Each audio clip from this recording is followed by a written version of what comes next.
The COVID-19 pandemic has forced us to change our routines, lifestyles and habits, and many will be desperate for life to go back to pre-coronavirus days. But until a vaccine becomes widely available, society will undergo a radical transformation.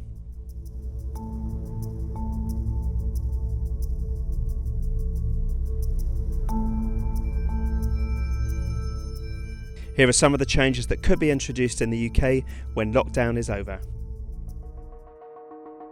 Right now in Denmark, we are opening up the workplaces. There are so many different areas in a workplace where you need social distancing that we've never thought about before. And I mean, we're waking up to a new normal. So even if you're waiting on the coffee maker, if you're standing in line at the canteen, if you're sitting on the bench, you need to be aware of social distancing. Britain could look at California's roadmap when it comes to businesses. They will need to adhere to physical distancing measures such as staggered seating and have deep sanitation and cleaning practices in place. Scientific advisors are reported to have told the government that working from home will be encouraged indefinitely. A team of experts at Cambridge University has made hundreds of suggestions. Ideas include shops introducing minimum spends to discourage short and frequent visits, and slots allocated based on the first letter of people's surnames. This project, started in Denmark, uses footprints designed by artists, families and others to remind people to keep their distance. The devil is in the detail.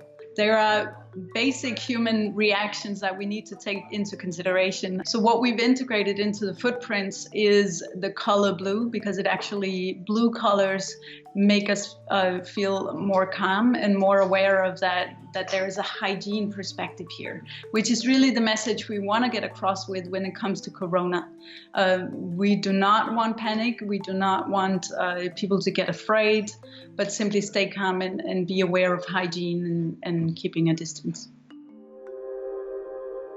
The government is said to be looking at a regionalised approach to reopening schools, with those outside towns and cities with high levels of the disease reopening first. Right now in Denmark, we're experiencing a lot of anxiety of letting the children back into schools because they are having a really hard time keeping social distance.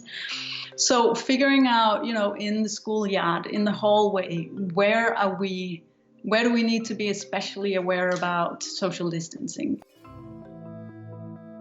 Advisors are looking at dividing the population into different risk groups.